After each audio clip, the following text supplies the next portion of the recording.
मजबूरी हिंदी कहानी। रंजन 8वीं क्लास में पढ़ता था। आज स्कूल से छुट्टी होते ही वो घर पहुंचा तो देखा उसकी मम्मी बैठी रो रही थी। रंजन, मम्मी क्या बात है, आप क्यों रो रही हो? रंजन के पापा गुजरात गए थे बिजनेस करने के लिए, उन्हें 2 साल हो चुके थे। शुरू में पैसे भिजवाते थे, धीरे धीरे वो भी बंद हो गए, फिर फोन भी आने बंद हो गए। आज सरिता ने फोन किया तो उन्होंने कहा, योगेंद्र जी, मेरा तुम दोनों से कोई मतलब नहीं है। मैंने यहीं रहने का फैसला किया है। मैं अब कभी वापस नहीं आऊंगा और आज के बाद इस नंबर पर कभी फोन मत करना।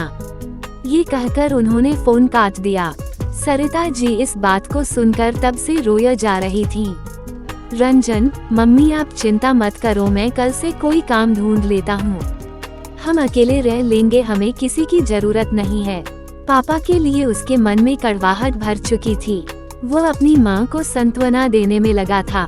रंजन की बात सुनकर सरिता जी को अच्छा लगा, लेकिन इतनी छोटी सी उम्र में उसकी पढ़ाई छुड़वाकर काम पर लगा देना, यह उन्हें समझ नहीं आ रहा था। सरिता जी, नहीं बेटा, तुझे बहुत मेहनत से पढ़ना होगा, पढ़ लिख कर तुझे कुछ बनना होगा ताकि हम दुनिया का मुकाबला कर सकें। मैं मेहनत करूंगी, बस तू मन लगा कर पढ़ाई कर। रंजन, मम्मी पढ़ाई से जरूरी घर का खर्च चलाना है। आप क्या करोगी? कभी घर से बाहर आप निकली नहीं, आपको कौन काम देगा? मैं काम करूंगा, मैंने सोच लिया है।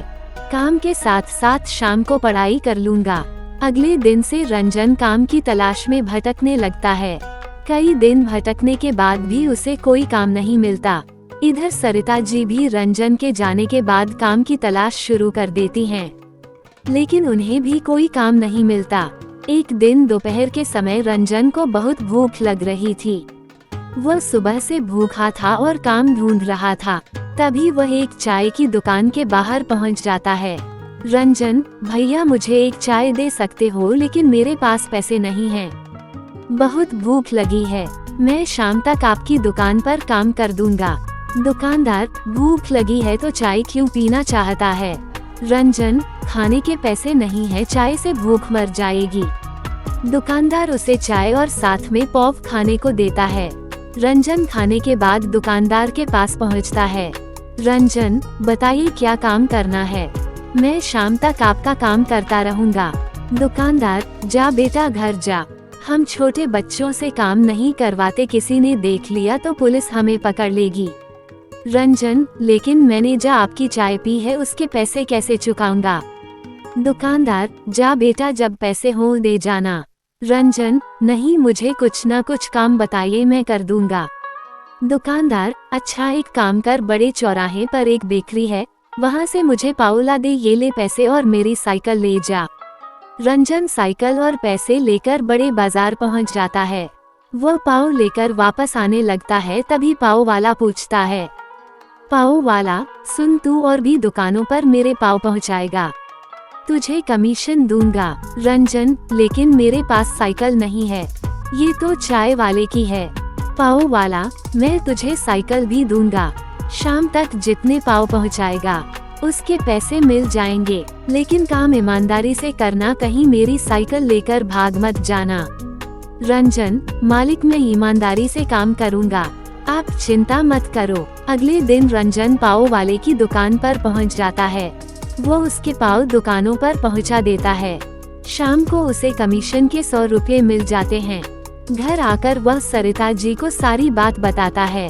दूसरे दिन भी वह मेहनत से काम करता है। शाम को जब वह अपने पैसे लेने पहुंचता है तो पाव वाला उससे कहता है, पाव वाला, सुन बेटा, तेरे काम करने से मेरा बहुत फायदा हो रहा है। कल तू पाव देने के बाद दूसरे बाजार में जाकर ये पाव वहाँ की दुकान वालों को दिखाना, क्या पता वहाँ से ऑर्डर मिलने लगे, इससे मेरी भी कमाई होगी और तेरी भी। रंजन ऐसा ही करता है। धीरे धीरे उसका काम बढ़ने लगता है। इधर सरिता जी को भी एक घर में खाना बनाने का काम मिल जाता है। दोनों माँ बेटे मेहनत से काम करने लगते हैं। इसी तरह समय बीत जाता है। 8 साल बाद रंजन बहुत पैसा कमाने लगता है। उसने पैसे जोड़कर अपनी पाव की दुकान खोल ली थी। उसकी दुकान पर उसने कई लड़के रख लिए जो पाव बेचने जाते थे। रंजन ने अपनी माँ का काम छुड़वा दिया था। कुछ समय बाद सरिता ने एक अच्छी सी लड़की देखकर रंजन की शादी कर दी। पूरा परिवार खुशी से रह रहा था। एक दिन किसी ने कुंडा खटखटाया। सरिता ने दरवाजा खोला तो देखा सामने उसके पति योगेंद्र जी खड़े थे। सरिता उन्हें पहले तो पहचान नहीं पाई। पुराने से कपड़े पहने, दाढ़ी बढ़ी हुई थी, बहुत कमजोर लग रहे थे। सरिता, अब आप क्यों आए हो? योगेंद्र जी फूट फूट कर रोने लगे। योगेंद्र जी, मुझे माफ कर दो। मैंने वहाँ बहुत पैसा कमाया, फिर मैंने वहीं शादी कर ली। उसके बाद सब कुछ अच्छा चल रहा था, लेकिन एक दिन मैं बीमार पड़ गया।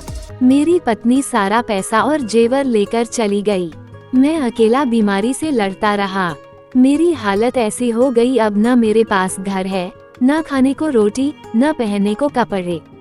मैंने तुम लोगों के साथ बहुत बुरा किया, लेकिन अब मैं कहाँ जाऊँ, मुझे कुछ समझ नहीं आ रहा था, इसलिए मैं यहाँ चला आया। सरिता, आपको पता है हमने कैसे दिन काटे हैं? रंजन ने पढ़ाई छोड़कर दिन रात मेहनत की, तब कहीं जाकर यह सब बना पाया। मैं तो आपको माफ भी कर दूं, लेकिन वो कभी आपको माफ नहीं करेगा। शाम को रंजन आया तो उसे सारी बात का पता लगा। रंजन, माँ इनसे कहो यहाँ से चले जाएं। मुझे इनसे कोई मतलब नहीं है।